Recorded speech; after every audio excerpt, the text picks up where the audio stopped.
merci d'être venus si nombreux, d'avoir répondu à notre appel de ce jour, pour dire tous ensemble stop à la disparition de nos commerces. En effet, depuis maintenant plus de 3 ans, ce quartier qui était très connu et réputé pour la variété de ses commerces et sa diversité, eh bien, voit ceci disparaître jour après jour. Nous voyons par exemple, pas plus tard qu'hier, c'est la Case d'Épargne qui a fermé son agence, ce qui fait que maintenant, lorsqu'on regarde dans le quartier, eh bien, pour quelques semaines encore, le temps que la BNP rouvre ses portes après ses travaux, eh bien, nous n'avons plus que 2 distributeurs de monnaie dans le quartier. Donc, un besoin aussi simple que celui qui est de retirer de l'argent, eh bien, il devient quasiment inaccessible dans ce quartier. Alors, est-ce que c'est vraiment une façon de traiter les habitants de ce quartier qui, aujourd'hui, sont bien sûr contents, et nous le sommes tous, d'avoir à disposition eh bien, une gare toute neuve et qui rend bien les services. Mais à côté de ça, lorsqu'on regarde le reste du quartier, le contraste est saisissant.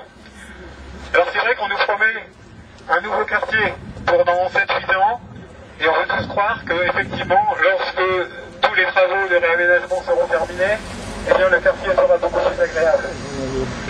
Maintenant, ceci se produit que dans un certain nombre d'années. Et bien sûr, pendant tout ce temps-là, il faut qu'on continue à vivre. Et ce n'est pas acceptable que, par exemple, l'on ne puisse plus disposer de moyens tels qu'une moyenne surface de proximité. Si nous sommes là ce matin et nous avons choisi l'endroit comme un lieu symbolique, c'est bien parce que aussi nous avons vu il y a 2 semaines la fermeture des friperies. Nous avons tous été choqués par la fermeture de ce magasin et la manière dont ça s'est déroulé. C'est-à-dire une fermeture brutale, rapide et sans annonce préalable.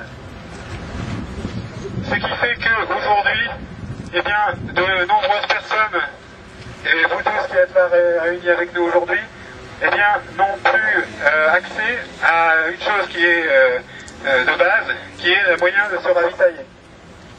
Est-ce que c'est acceptable? Nous disons non, effectivement.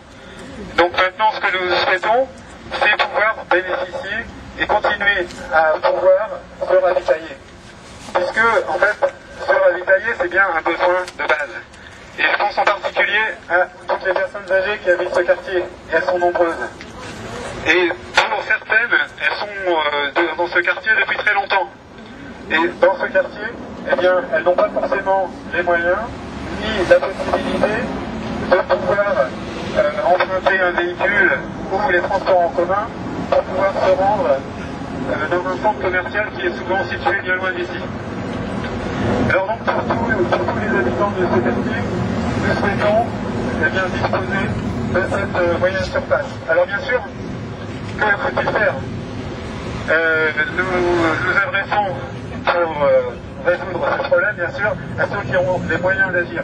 Les moyens d'agir, ce sont les décideurs. Les décideurs, ce sont les élus, ce sont l'aménageur. Et donc, à eux, nous leur disons aujourd'hui, nous avons beaucoup entendu depuis plusieurs années, notamment lors des réunions publiques, qu'il y aurait un maintien de l'activité commerciale dans ce quartier pendant les travaux. Donc maintenant, après les promesses, nous attendons des gestes et le respect des engagements qui ont été pris devant toute la population. C'est à vous maintenant d'agir et nous souhaitons bien sûr que ceci se passe le plus rapidement possible. Est-il normal que nous, dans ce quartier, nous puissions disposer d'une moyenne surface de proximité avec une taille suffisante pour pouvoir offrir une diversité de produits suffisante, ou même les services de base, tels qu'une boulangerie. Aujourd'hui, certains jours, il n'est pas possible de se ravitailler en pain, qui est pourtant l'aliment de base de l'alimentation, dans ce quartier. Donc ceci, est-ce que c'est acceptable pour tout le monde? Bien évidemment que non.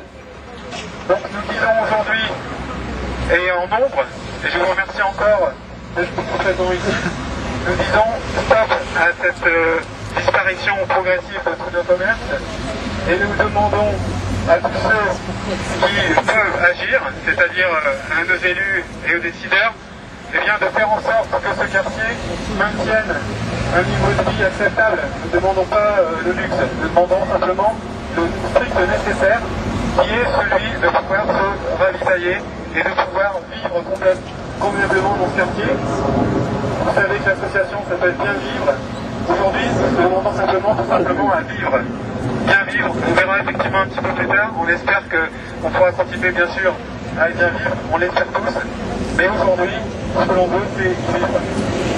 Alors de manière aussi à prolonger le mouvement initié aujourd'hui par ce rassemblement, nous avons préparé une pétition qu'on va vous faire circuler de manière à ce que vous puissiez tous et toutes indiquer et signer cette pétition, indiquer que vous êtes, comme nous tous, demandeurs de solutions de commerce dans ce quartier, le maintien de la moyenne surface, ainsi que le maintien de toutes les surfaces tous les commerces qui aujourd'hui sont présents.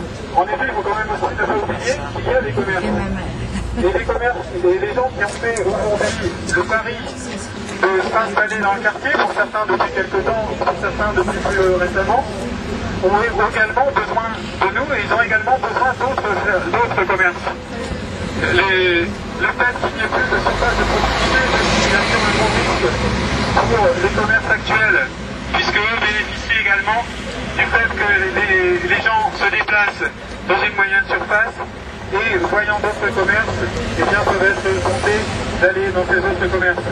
Donc aujourd'hui, pour maintenir le commerce, eh bien, c'est une spirale vertueuse qu'il faut recommencer à obtenir. Aujourd'hui, nous sommes plutôt dans une spirale négative, c'est-à-dire que les commerces ferment les uns après les autres et la fermeture des commerces entraîne la fermeture d'autres. Il faut inverser cette tendance. Il y a beaucoup de surfaces vides aujourd'hui, puisque les commerces, forcément, certains sont partis.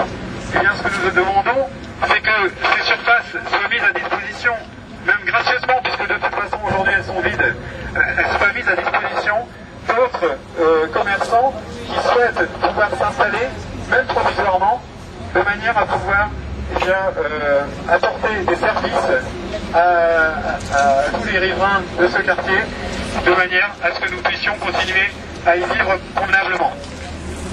Donc maintenant la balle est dans le camp des élus, des aménageurs. Donc je parlais de la pétition tout à l'heure, donc on va vous la faire passer, n'hésitez pas surtout à venir la signer, de manière à ce que l'on puisse la faire parvenir aux différents élus. Les élus ont été invités aujourd'hui. Je sais que quelques-uns sont présents, donc je les en remercie. J'ai également eu l'occasion de discuter personnellement avec M. Balajas. Nous avons reçu également un message de M. Coulon. Donc je vous lis en fait le message qu'il m'a demandé de vous transmettre. Donc Monsieur le Président, nous sommes comme vous très surpris et choqués de la fermeture récente et inattendue du magasin Franprix. À aucun moment le gestionnaire ne nous a informé de cette décision et à ce jour il reste encore théoriquement locataire des locaux dont nous sommes propriétaires. Le samedi 28 novembre prochain, c'est-à-dire aujourd'hui malheureusement, j'ai déjà pris les engagements que je peux reporter. Je ne pourrai donc pas être à vos côtés. Sachez que nous mettons tout en œuvre pour qu'une solution de transition la plus satisfaisante et la plus rapide possible soit trouvée et puisse compenser l'absence de ce commerce. Je vous invite à transmettre ce message à l'ensemble de vos adhérents et des participants à cette manifestation et à leur indiquer que nous vous tiendrons bien sûr informés de l'évolution de la situation. Je reste à votre disposition pour vous apporter des informations que vous souhaiteriez obtenir. Signé donc Alain Gaujon, président de la communauté de communes Vallée Forêt.